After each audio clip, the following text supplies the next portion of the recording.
Hey everyone, thanks for tuning in. If you're new here, consider subscribing. It really helps keep these stories coming. And while you're here, let me know in the comments where you're listening from. Now, sit back, relax, and let's get into the story. I always imagined my first true emergency shift would be something wild. A high-speed chase, a warehouse raid, maybe even a citywide blackout. But nothing, and I mean nothing, could have prepared me for what actually happened. I was 3 months into the job, a rookie with a badge barely broken in, stationed at a small precinct on the outskirts of the city. The worst thing I'd had to deal with so far was a shoplifter who panicked and locked themselves in a freezer. It was a quiet morning, too quiet. I was sipping my lukewarm coffee in the break room when the call came in. Dispatch's voice crackled through the radio. All units, report of violent disturbance at the Rivergate Apartments, multiple individuals acting aggressively, possible medical emergency. Proceed with caution. I glanced at Officer Hernandez across the room. He raised an eyebrow, shrugged, and stood up. We'd taken a few weird calls together before, people acting strangely, late-night arguments. But something about this one felt wrong. We got in the cruiser and headed out, sirens off. The streets were foggy and empty, bathed in that eerie pre-dawn light.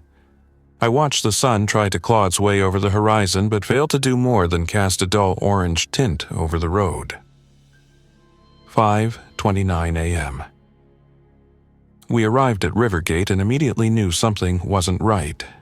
3 cars sat with their doors flung open, one of them slowly rocking like someone had just climbed out in a hurry or hadn't made it. The front lobby door of the apartment complex was shattered inward. Glass sprayed like ice crystals across the tile floor. Hernandez stepped out first, one hand on his sidearm. I followed close behind, heart hammering louder than our footsteps. "Hello?" I called into the dark hallway. No answer. That's when we heard it. A dragging noise, something wet slapping against tile, then a low moan. Hernandez shined his flashlight down the corridor. A man in torn pajamas stood there, face smeared with something I told myself was red paint. His head was tilted to the side like he was listening, but the light didn't seem to bother him. "Sir, you need medical attention," Hernandez said, stepping forward. The man didn't respond. He just shuffled toward us.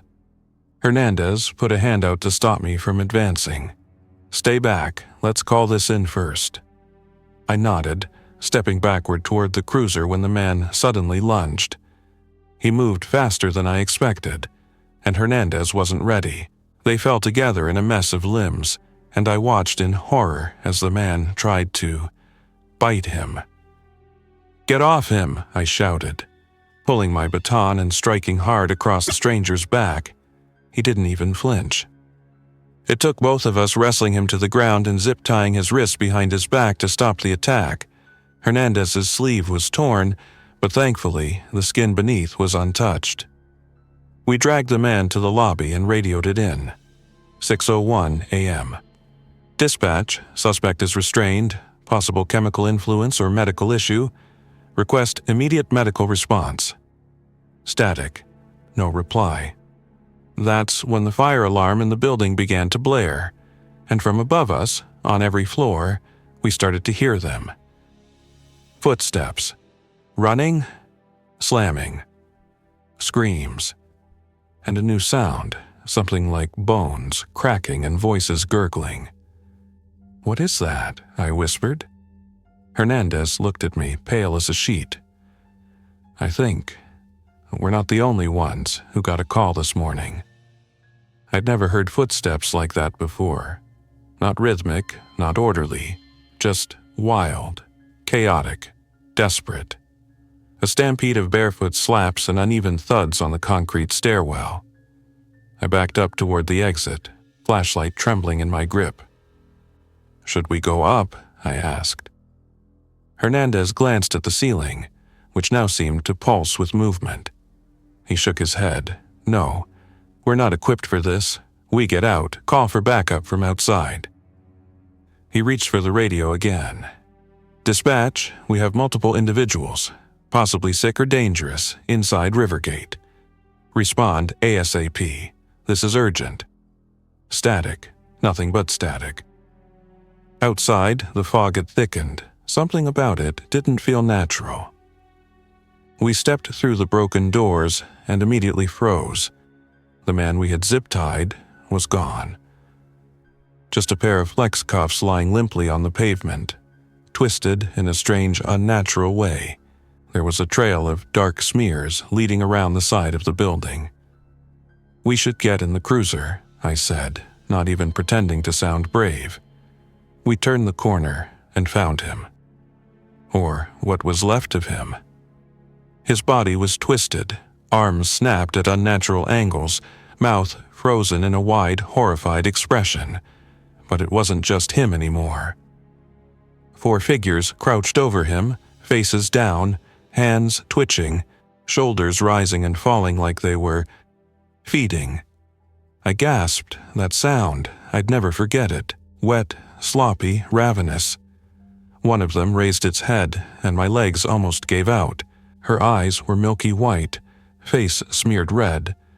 But there was something worse. Something terribly wrong.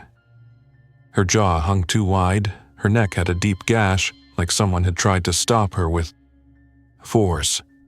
But she moved like none of that mattered. Like she didn't even know she was supposed to be in pain. Then all of them turned towards us. Hernandez raised his weapon. "Back! Away!" They didn't listen. They came. Fast. We bolted, sprinting back to the cruiser and slamming the door shut. They reached us just as Hernandez locked the doors, their twisted hands slapping at the windows, their faces pressing up against the glass like puppets with broken strings. He hit the gas. We peeled out of the parking lot and sped into the fog. 6:19 a.m. "Where do we go?" I asked, my voice shaking. "We head back to the station," he replied. "We regroup. Figure out what this is." The city didn't look right. Traffic lights blinked red over empty intersections. A delivery truck sat sideways in the middle of the street, its door hanging open. As we passed, I thought I saw a figure inside, slumped forward, unmoving. I turned away. At the next intersection, a fire truck sat abandoned, its lights still spinning. A firefighter stumbled into the street and collapsed. Hernandez slowed. "We can't just leave him," I said, already reaching for the door. "Wait, something's wrong." The firefighter twitched, then began to rise. But it wasn't a normal motion. It was like he was being pulled up by invisible strings. His limbs bent the wrong way as he stood. Then his head turned completely, until it was facing us. His body followed. And then he started sprinting. "Go!" I shouted, and Hernandez floored it. The firefighter slammed against the side of the car as we passed, leaving a massive dent and a smear across the passenger window. 6:32 a.m. We didn't speak for the next several minutes. The silence on the radio was louder than anything, and it only grew louder the closer we got to the station. Because when we turned onto the block, it was already on fire. We sat there in stunned silence, staring at what used to be our sanctuary. The police station was in flames. Not just a little fire in the garage or a tossed smoke bomb in the lobby. No, this was a full-scale blaze, the kind that made you feel the heat even through rolled-up windows. The front doors were off their hinges. One of the squad cars had crashed halfway through the brick wall. A figure, maybe Officer Langley or Simmons, I couldn't tell, staggered out of the smoke, arms outstretched, and then collapsed face first onto the asphalt. I scrambled out of the cruiser and ran over. "Ma'am?" I shouted, dropping to one knee. "Can you hear me? Are you hurt?" She looked up and I recoiled. Her lips were torn, her eyes glazed, her mouth working silently like she was trying to say something but couldn't remember how. Then I saw the wounds, deep gashes along her side as if something had shredded through her vest. She grabbed my arm, and for a second, I saw the real her. Tears welled in her eyes. She mouthed 2 words. "It spreads." And then she went limp. Behind me, Hernandez called out, "We need to move. The place is lost." I turned back to the building one last time. Something moved in the shadows beyond the flames, multiple shapes, twisted outlines and blackened gear. Uniforms. Our own. But whatever was wearing them now wasn't human. We jumped back in the cruiser, peeling out again. 6:47 a.m. The entire district was in chaos now. Sirens wailed in the distance. Alarms, not vehicles. Fires burned uncontrolled. We passed 3 more accident scenes. None had emergency responders. The city was unraveling. Hernandez took a sharp right and pulled into an alley behind a closed auto shop. He shut off the engine and sat there, hands still gripping the wheel. "I don't know what this is," he said, voice tight. "I don't know if it's some kind of sickness or—" "It's not a sickness," I whispered, "at least not a normal one." He looked over. I could tell he wanted to argue, but there was nothing to say, not after what we'd seen. We had to think, had to regroup. I grabbed the backup radio from the glove box and flipped through the channels. Static, channel after channel. Then, repeat, "Do not engage, retreat to a secure area. The infection is spreading faster than predicted. Avoid contact with exposed individuals." It was faint, crackly, but it was something. "Where did that come from?" I asked. Hernandez pointed to a comms tower about 5 blocks west. "Could be the precinct in Midtown, or National Guard. Then we head there?" He nodded. "It's the only plan we've got." We exited the alley carefully. The cruiser was drawing too much attention, so we ditched it in the back lot of a mattress store and started moving on foot. 7:08 a.m. The streets were no longer empty. They were crawling. We kept to the shadows, ducking behind mailboxes and newspaper racks. Every few steps we'd hear the telltale sound, something groaning, something fast, something angry. And worse, we'd see people who were running from buildings, people who were hiding behind dumpsters, and sometimes people who just stood in the middle of the street, silent, eyes lifeless, mouths hanging open. "Why aren't they attacking us?" I asked at one point, as we passed a woman in a bathrobe with a broken arm and blood trailing down her chin. Hernandez shook his head. "Maybe they're just waiting." We made it to Midtown Avenue just after 7:30 a.m., and that's when we heard the gunfire. Rapid, controlled, military grade. We ducked behind a barricade made from flipped-over vehicles. On the other side was a checkpoint. Several guards in biohazard suits stood with rifles aimed down the street. A cluster of civilians were huddled behind them, crying, praying, calling out names. We rushed forward, hands up. "Officers, let us in!" I shouted. They turned. Weapons snapped up. "Stop! Stay right there!"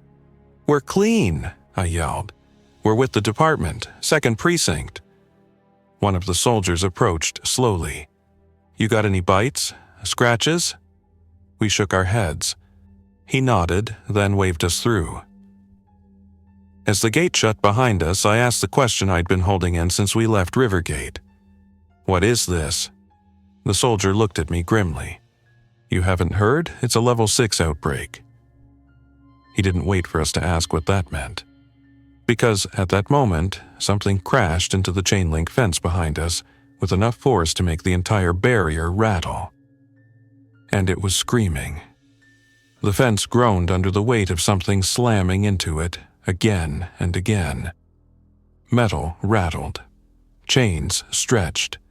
And the thing on the other side howled like it had forgotten how to be human. Everyone at the checkpoint scattered back, weapons raised. Through the mesh, I caught a glimpse of it. A man, or what used to be one.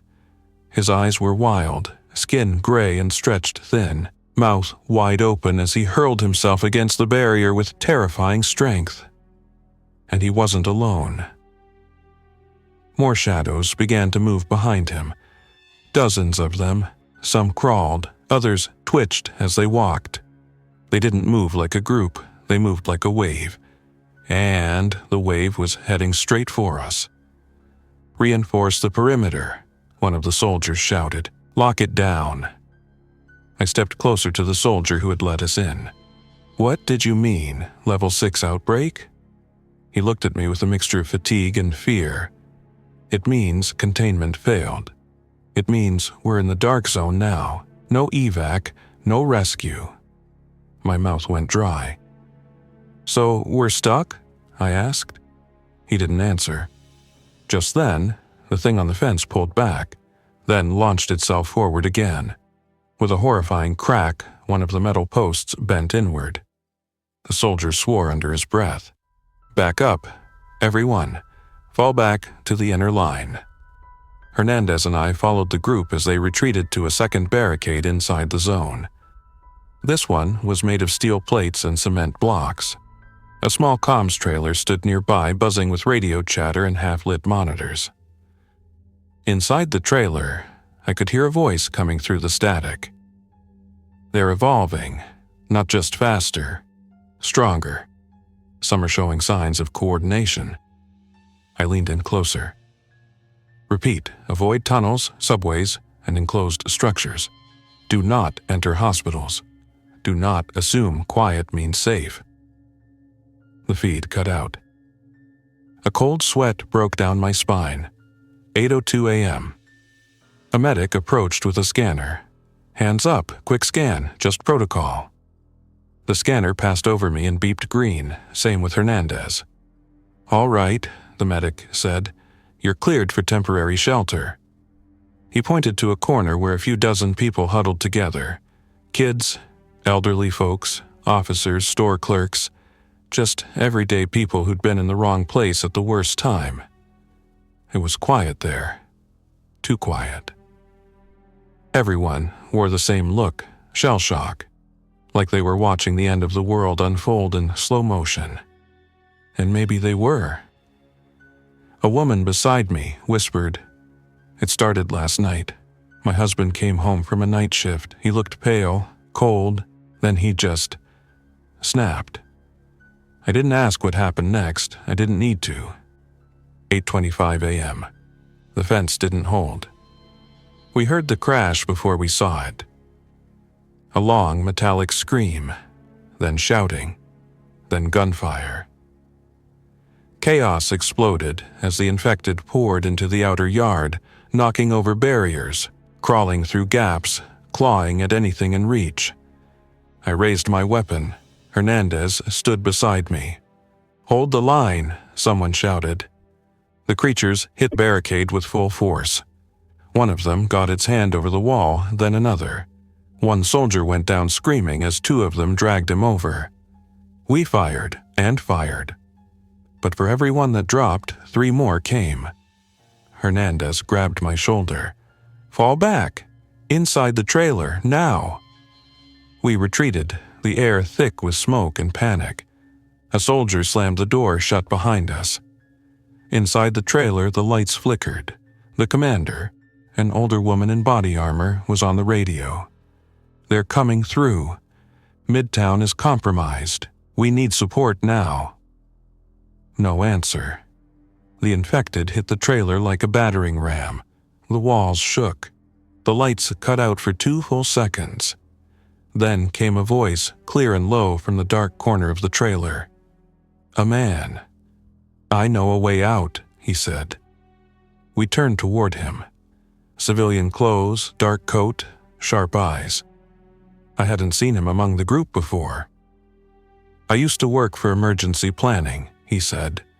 "There's a tunnel, old evacuation route from the Cold War. Few know it's even there. It leads out past the quarantine." The commander stared at him. "You're joking." He shook his head. "If we stay here, we die. I can get a group out. But we need to move, now."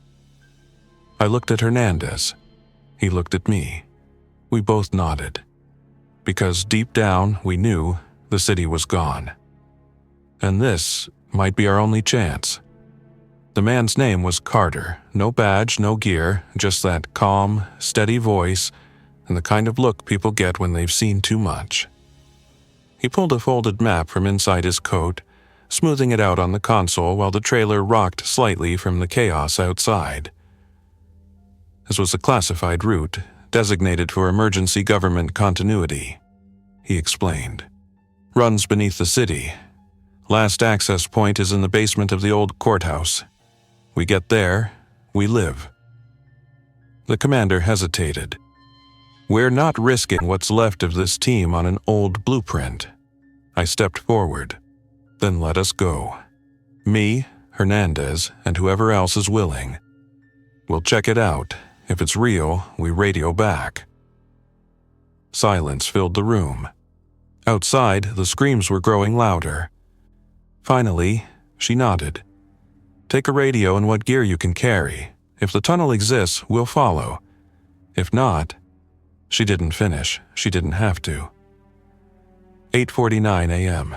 Carter, Hernandez, and I slipped out the back as the others laid down suppressing fire toward the front. We moved through alleys and side streets, avoiding direct paths. The air smelled like smoke, metal, and something else. Something foul and decaying. "Why haven't they chased us?" I whispered, scanning rooftops. "They're drawn to noise," Carter replied. "To panic. You run, they follow. You stay quiet, controlled, they hunt slower." Comforting. The old courthouse was a beast of stone and iron. Boarded windows, cracked marble steps. A forgotten piece of history wedged between parking garages and office towers. We crept through a side door that had been torn open, descending into darkness. 9:03 a.m. Inside, it was cooler. The sounds of chaos faded above us. Only the thud of our boots and the occasional distant groan remained. Carter led us through a maze of hallways, kicking aside debris until we found a metal hatch embedded in the floor behind a collapsed bookshelf. "There," he said, prying it open with a crowbar he'd brought. A ladder disappeared into pitch black below. "You sure about this?" Hernandez asked. "Nope," I replied, "but I'm not staying topside." One by one, we climbed down. The tunnel smelled of dust and rust. Long-forgotten pipes lined the walls. A single emergency light flickered overhead. Carter checked his watch. "If we stay on the main path, we should reach the western gate in under an hour." 9:17 a.m. The tunnel felt endless. Our footsteps echoed, no matter how softly we moved. A few times we passed old supplies, sealed crates with faded labels, thick cables coiled like vines, rusted signs warning of radiation, probably decorative, I hoped. That's when we heard it. A dragging sound. It wasn't behind us, it was ahead. We stopped. Something was in the tunnel. Hernandez raised his flashlight, the beam slicing through the dark. Nothing, empty corridor. Carter whispered, "We move slow. Don't shine the light again unless you have to." We pressed on. 10 steps, 20. The dragging came back, closer now. Then we saw the figure. It was hunched, barefoot, eyes white and glassy. But it wasn't alone. Another stepped out beside it, then a third, crawling on all fours. They hadn't seen us yet. "Backtrack," I mouthed. Carter shook his head and pointed to a side hatch, a maintenance shaft. We ducked inside just as one of the infected sniffed the air and turned toward us. In the cramped shaft, It was nearly silent, except for our breathing and the distant footsteps of whatever those things used to be. "I thought they didn't come down here," I whispered. "They adapt," Carter said. "Faster than we thought." I stared at him. "You knew this was bigger than anyone said, didn't you?" He didn't answer, just looked at the far wall. The shaft eventually rejoined the main tunnel past the infected. We dropped back in and resumed moving. 9:51 a.m. We found the gate. Heavy steel, chained shut. A keypad beside it blinked faintly. Carter moved fast, entering a code. The lock clicked open. I raised the radio. "This is Officer Brooks. We found the exit. Repeat, we found it. Sending coordinates." Static. Then a voice. "Copy that. Hold position. We're en route." Hope. A tiny ember in a sea of ash. Carter pulled the gate open. Fresh air poured in. The sky beyond was gray and full of smoke, but it was the most beautiful thing I'd seen all day. We made it, or so we thought. Because as we stepped out, we saw them. Dozens of them. In the distance. Standing still. Watching. Not moving. Just waiting. Like they knew we were trying to escape. Like they were learning. The creatures stood just beyond the gate. Dozens of them. Not running. Not groaning. Just watching. Some tilted their heads like they were trying to understand us. One crouched, its hands twitching like it was mimicking a human crouch. "They're learning," Carter said again, his voice low and tight. "This isn't just instinct anymore." Behind us, the gate groaned as it swung wider. Hernandez stayed behind it, rifle up. "We can't fight all of them," I said, heart pounding. "We'll be surrounded in seconds." "No," Carter said, pulling something from his coat. A small metallic canister with a red stripe. "Old tunnel trick. Smoke, no fire. It'll give us maybe 15 seconds. I didn't wait to ask if it was safe. There was no such thing anymore. He pulled the pin and tossed it. A second later, hiss! Thick clouds of smoke filled the air, swallowing the creature's line of sight. We ran. Not toward the main road, but through the side hills that edged the compound. Carter knew the way, weaving between shrubs and broken fencing. Behind us, snarls filled the air. Some of the creatures were chasing now, crashing through brush and tree limbs like wild animals. I looked back once and saw one of them running on all fours. Fast. Too fast. "We can't outrun them," I shouted. "We don't have to," Carter yelled, veering sharply left toward a service shack. "We trap them." The shack's door was rusted but unlocked. We dove in. Carter slammed the door shut behind us, bolting it with a broken pipe. Inside, the shack was small. Just enough room for the three of us and a mess of old tools. I grabbed my radio. "Command, come in. This is Officer Brooks. We've reached the outer perimeter. Coordinates incoming." Silence.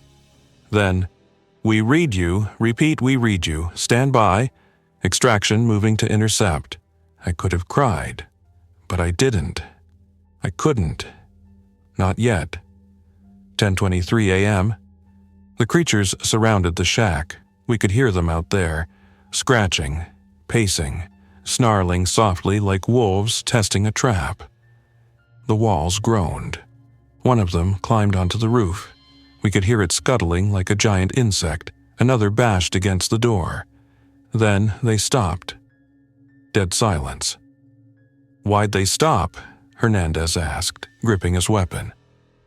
Carter looked out through a narrow slit in the shack wall. "They're waiting." "For what?" I asked.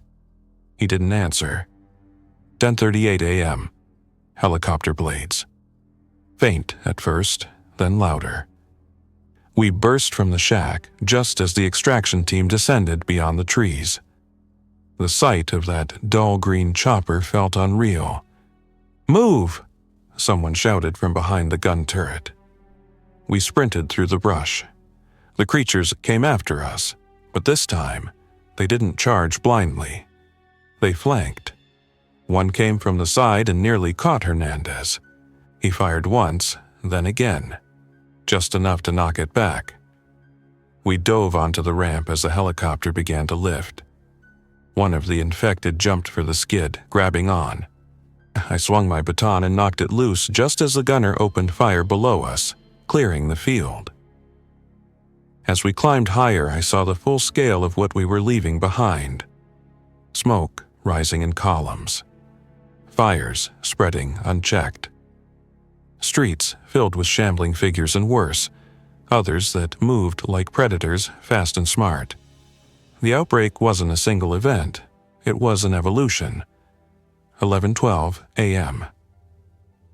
We landed at an emergency base on the outskirts of the city. High fences, armed patrols, med tents. They scanned us, cleared us, then debriefed us. What we told them, they already suspected. The infection was changing.